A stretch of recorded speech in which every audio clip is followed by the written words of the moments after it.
Here are the stories shaping the world this morning and why they matter.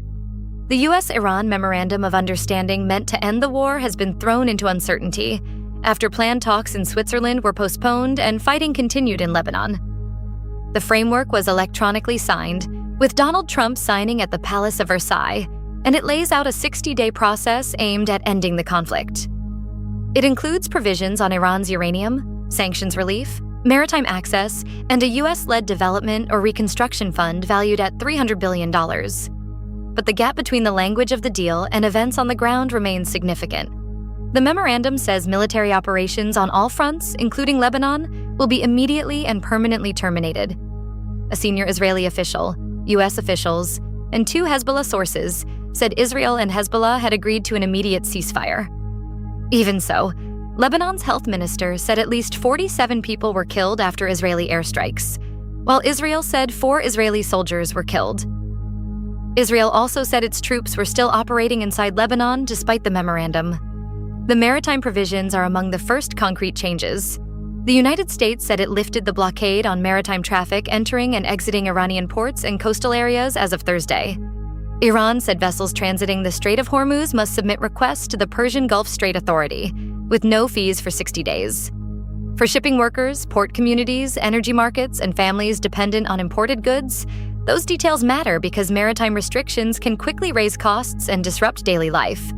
The nuclear provisions are also central.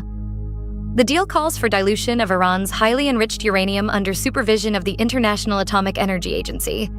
That would put inspectors and technical safeguards at the center of any effort to reduce the risk of a renewed military escalation.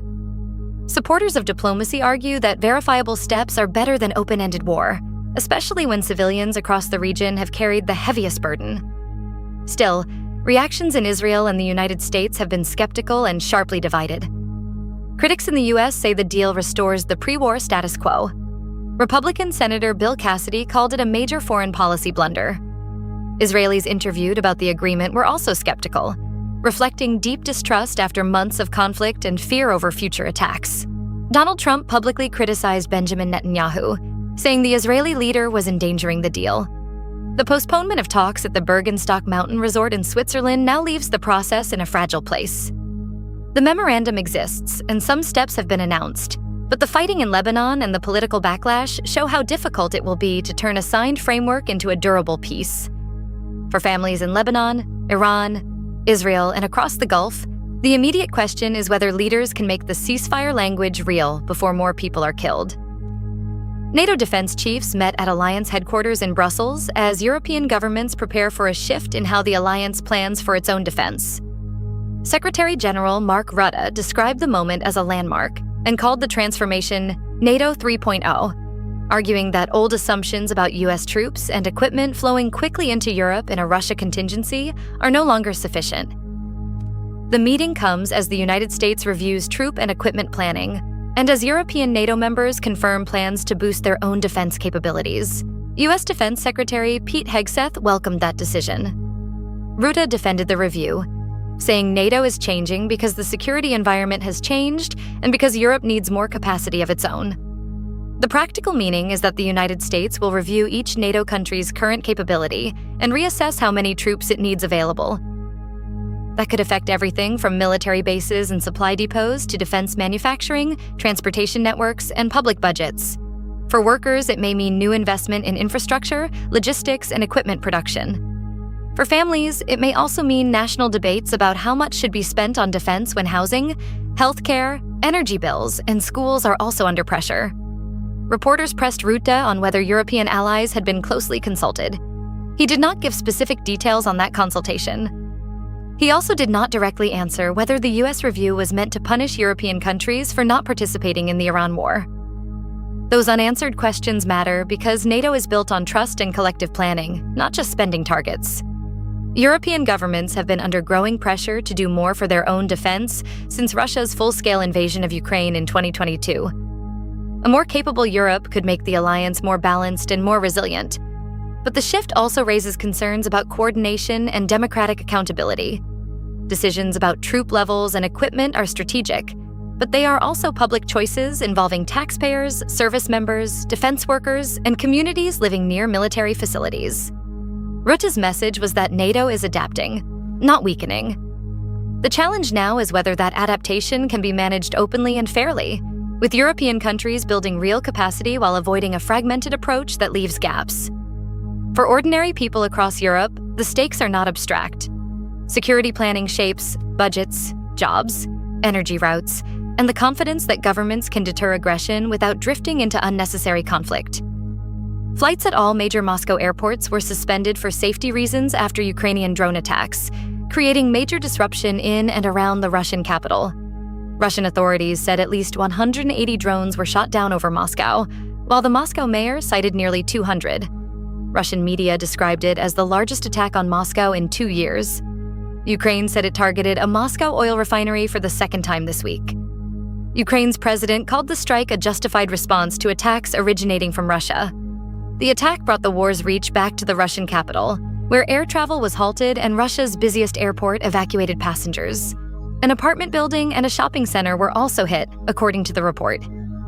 For civilians, the immediate impact was disruption and fear. Travelers were stranded or moved out of terminals. Families waiting for flights faced uncertainty. People living near affected areas had to deal with fires, smoke, and emergency responses in a city that has often been physically distant from the worst destruction of the war, even as Russia's military campaign has devastated Ukrainian towns and cities. The targeting of an oil refinery also shows how energy infrastructure remains central to the conflict. Refineries, ports, fuel depots, and power systems have been recurring targets because they support military operations and national economies. But strikes on such facilities can also affect workers, local residents, fuel supplies, and emergency services. That is why the consequences reach beyond military calculations. Russia said its air defenses intercepted the drones. Ukraine framed the attack as retaliation for strikes launched from Russian territory. The competing claims reflect the broader pattern of the war. Each side points to the other's attacks to justify its next move, while civilians on both sides face the risks of escalation.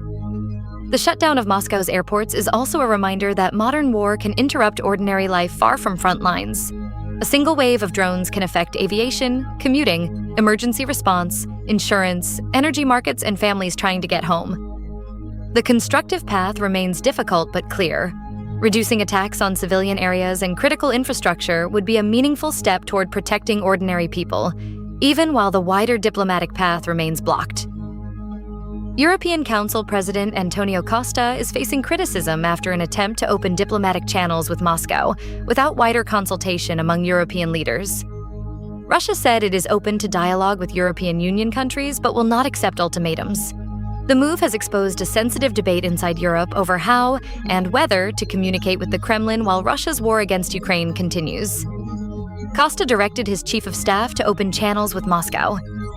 He said he was not trying to discuss substantive issues with the Kremlin. Even so, German government sources described the effort as uncoordinated and unprofessional, suggesting concern that back-channel diplomacy could weaken a common European position if allies are not informed. Diplomatic relations between Brussels and Moscow have been frozen since Russia's full-scale invasion of Ukraine in 2022. Since then, the European Union has focused on sanctions, support for Ukraine, and coordination with NATO partners. Opening even limited channels is therefore politically charged. For Ukraine, any sign of European division can be worrying, because unity has been central to military aid, financial support, and diplomatic pressure on Russia. Spanish Prime Minister Pedro Sanchez took a more open view, saying the EU should support attempts to end the war against Ukraine. That reflects another side of the debate. Diplomacy is often necessary to stop wars, but it must be handled carefully, especially when one country has invaded another and occupied territory. The question is not whether peace is desirable. It is how to pursue talks without rewarding aggression or sidelining Ukraine. For ordinary Europeans, this debate connects directly to daily life. The war has affected energy prices, food markets, defense budgets, refugee support, and public confidence. For Ukrainians, it is even more immediate. Homes, schools, workplaces, farms, and power grids remain under threat. Any diplomatic opening that could reduce violence matters, but so does the principle that Ukraine should not have decisions imposed over its head. Costa's office appears to be testing whether communication is possible. The criticism shows that process matters. In a union of 27 countries, coordination is not a formality. It is what gives European diplomacy weight. If dialogue with Moscow is pursued, it will likely face pressure to be transparent, aligned with Ukraine, and tied to clear principles rather than vague gestures. 11 people, including 8 children, were hospitalized after a fire broke out at an elementary school in Tokyo's Star Ward shortly before 11 a.m. Friday. Authorities said smoke was reported near a music room on the 4th floor. About 350 students and teachers were inside the school when the fire started.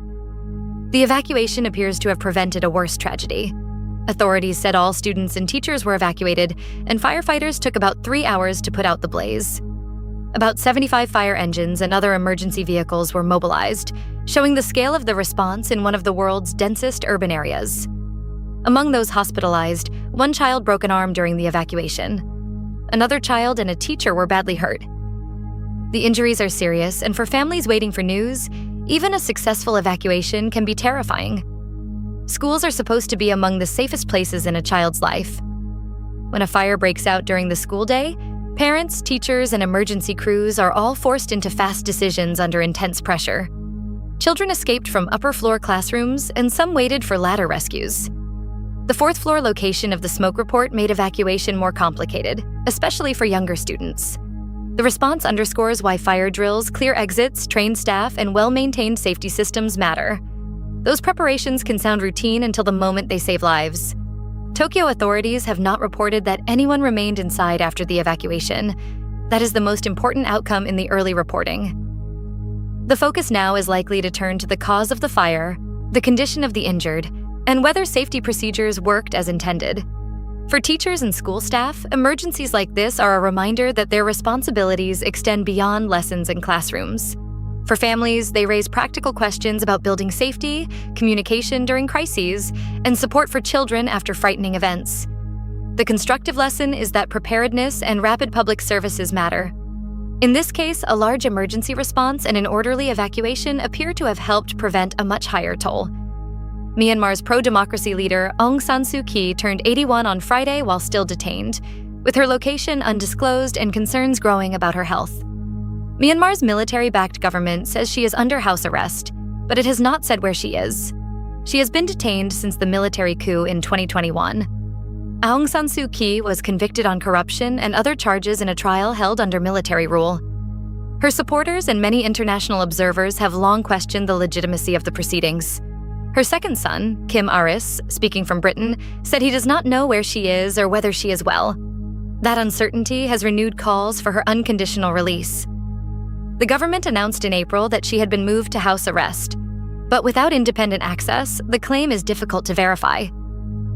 At 81, health concerns are especially serious.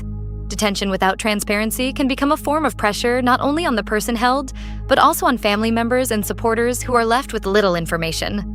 Aung San Suu Kyi remains a central figure in Myanmar's democracy movement, even as the country's political landscape has changed dramatically since the coup. Many younger activists, civil society groups, and armed resistance forces have continued opposing military rule under extremely difficult conditions. Ordinary people have paid a heavy price through displacement, economic hardship, insecurity, and the collapse of public trust. Western countries and the United Nations have questioned the legitimacy of elections held between December and January because pro-democracy candidates were excluded. That concern goes to the heart of the crisis. Elections without meaningful competition and basic freedoms do not resolve a political conflict. They can deepen it. The call for Aung San Suu Kyi's release is therefore about more than one person, though her safety matters greatly. It is also about political prisoners, due process, and the right of Myanmar's people to choose their leaders without military coercion. For families across Myanmar, the larger hope is for a path back to civilian rule, basic freedoms, and an end to the fear that has shaped daily life since 2021. Israel's foreign minister, Gideon Sa'ar, said he is cutting all contact with the European Union's top diplomat, Kaja Kallas, after accusing her of comparing Israel to South Africa's former apartheid regime. The dispute is the latest sign of strain between Israel and the European Union since the October 2023 attacks that began the war in Gaza. European outlet Euractiv reported that the comments were made during a meeting with Mexican government officials last month. Sa'ar's decision to cut contact with Kallas escalates a diplomatic rift at a time when Israel's relations with several European governments are already tense over the war, humanitarian conditions, and the broader future of Israeli-Palestinian relations. The language at the center of the dispute is politically charged. Comparisons involving apartheid are rejected strongly by Israeli officials and supported by some human rights advocates who argue that the term describes systems of unequal rights and control. European governments themselves are not unified in how they discuss Israel, Gaza, and Palestinian rights. That makes the role of the EU's top diplomat especially sensitive. The practical risk is that cutting diplomatic contact can make hard conversations even harder. Europe remains an important political and economic partner for Israel. It is also a major donor in the region and a key voice in debates over humanitarian access, reconstruction, and the future of Palestinian governance. When communication breaks down, ordinary people can feel the effects through slower coordination, reduced trust, and fewer channels for de-escalation. Since the October 2023 attacks, the war in Gaza has reshaped diplomacy across Europe and the Middle East. Israeli families continue to live with the trauma of those attacks and the fear of insecurity. Palestinian families in Gaza have faced devastating loss, displacement, and shortages. Jewish and Muslim communities in Europe have also reported rising fear and tension as the conflict reverberates far beyond the region. A measured response now would keep diplomatic channels open while allowing serious disagreements to be addressed directly. Accountability, security, humanitarian protection, and equal rights are not issues that disappear when officials stop speaking. They require more communication, not less, if governments hope to reduce harm and support a more just and secure future. Follow for a daily world brief. Sources are linked in the description. That's the world as Minerva saw it.